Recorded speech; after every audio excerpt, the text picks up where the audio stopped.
Down from the Middle East. You are not native African. No, not at all. Ethiopians. As a matter of fact, we don't have the Negro blood at all. And we migrated from the Semitic type of the Saudi Arabia and Yemen and the countries just away from the Red Sea. And the origin could be said that some people drafted and came to the northern part of Ethiopia. And then they migrated inwards. And time went on, they stayed and stayed, and then the Hamitic races from the bordering, from the south and from Sudan and things like that, from the countries but in Africa. Excuse me for interrupting, but if you don't have Negro blood, then this is news to me. The Ethiopians, I would think, wouldn't have any particular feeling about race relations in other parts of Africa. We don't at all feel any relationship. It's none of our concern. I mean, we just don't care about it. As we don't have the Negro blood, we shouldn't have to worry ourselves. I mean, the color you might, the color of my face is just dark because it's due to the exposure of the sun. And my country is a mountainous country. It's 800 feet above sea level. And it's more or less nearer to the sun than is the other countries that lay near the equator. Yuma? Yeah. You're not white? And not black? Not black. What Yeah. are you? It's just in between. Yuma, and I would like to know, are you, for instance, very much interested in the South African race policy? Or do you stand more or less objective towards that? Not at all.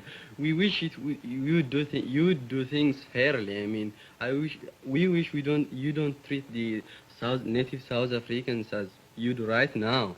But as a matter of fact, we don't care. We just listen to your policies and things that go on in South Africa. But I'd like to ask you one question. Would it become more, would it be, would you think it would be a little... Oh. You mean, wait, just before... Would the matter be worse or better, I mean, within these few years? Or what is the stand right now of this South African problem? Could I just ask you another question before I answer yours? Yeah. Is there any discrimination, for instance, between the separate tribes in your country? How do you, for instance... I'm very happy you brought that point. As a matter of fact, we, the Amhara tribes consider ourselves superior to the other tribes, to the adjacent tribes that live in the same community. And we just consider them inferior and consider ourselves superior. And that could be something of segregation, but it's not actually in the sense that you take it and the Americans in Little Rock take it. I mean, it's just very unprominent. I mean, do you mean that you think that the other tribes are perhaps a little too primitive, for instance? Not a matter of primitiveness or so. It's just a matter of ignorance, I shall say. Oh. I mean, the Amhara tribes are more cute and clever. And that's why, they are just... That's your tribe? Yeah, that's my tribe. I'm but proud of very it. modest, yes. Yeah. And Yuma, do you have whites in Ethiopia? White people? Foreigners? White people, yes. Yeah, lots of them. We have the Americans, as a matter of fact. They're working in different departments. And I'd like to say one point on that. They seem to be more cooperative in... they looked as though they are cooperative in my country, and I thought it was because they were in a foreign country that they should cooperate. But no, I proved it right here. They have assemblies in communities and things like that. I mean, they are more cooperative than I actually saw it in my country. Yuma, just to get back to another point, do you then think, for instance, it's fair that if there is discrimination in Ethiopia, even between, well, the same race and the same nation... Not the same race, of course the same nation. The same nation. Mm-hmm. But do you think then it's fair to judge South Africans as white towards black? If you don't, for instance, acknowledge the less good Ethiopians, well, we do acknowledge them. I don't mean we don't actually consider our discrimination, what you call it, is not as prominent and worldwide known as Oh, it's yes. in South Africa. That's it. Well, what are we actually saying here? That there is all kinds of discrimination, and discrimination is all right as long as it isn't too prominent, or as long as it isn't between black and white? What are we saying here anyway?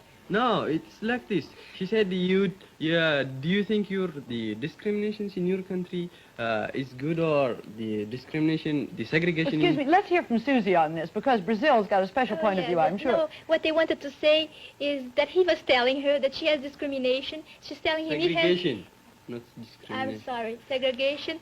And she's telling him that he has a kind of segregation too. And he won't admit it. I did. I just told you first of all. How did you happen to You know it? consider I your told you. segregation different. Yeah. Yes, because you're all different. Well, what's it like in Right. Brazil, Susie? Well, my country has a very good point, a point of advantage in that, because we have no segregation at all. And we could be in the same position as the United States, because we had slaves just the same as they did, just about the same time as they did. Only our country was a colony of Portugal, the United States was a colony of England. The Englands are Anglo-Saxons, the Portuguese are Latins. And the Latin race, I just say, mingles very easily. So there were marriages between black and white. They form mulattoes, which are not black and are not white. They mingle and mingle and mingle. So now we don't have black and white. We have all sorts of colors, from white to very black, with light brown in between. And in Brazil, there's just no question if that person has a little Negro blood, like here in the States. He has 1/8 of Negro blood, he's considered a Negro. He has 1/16, he's considered white. We just don't have it. You look at the person, look at another one, they're people. That's what's different. And I wanted to ask you something, Rena. You say there's a great segregation in your country. That's right. And in your country, do you have prejudices against the black people? Well, I wouldn't actually say prejudices. Perhaps I should just explain this to you. Everybody seems to have heard of apartheid during the last few months, years. And I think it's perhaps misinterpreted in most instances. I'll tell you what apartheid actually means. It means the development of two separate racial groups within their own areas. And Susie, you said that there is no discrimination whatsoever in Brazil. Could you just tell me more or less, are there more whites or more blacks in Brazil? There are more whites. There are more But- whites? Yes, there are more whites. But you can say white and black. White Oh, and yes. not white. Oh, yes. Because the blacks aren't just black. They're all colors, as I told you. Because the whites marry very easily with the black and with the Indians. In Brazil, that yes. happens very much. So we just don't count blacks and whites. Just people, you know. For instance- It's very different from your country. For instance, would you marry a black? one? I think that I personally wouldn't marry a black one because my parents wouldn't approve of it. And you, don't you think means- that's a little bit of discrimination? It is. I'm means sure. On my Actual part, I segregation. wouldn't. But I'm not a real Brazilian because my parents are Swiss. But the real Oh, Brazilian, yes, they would. yes, they would. And they do. They do very often. They do it all the time, in fact.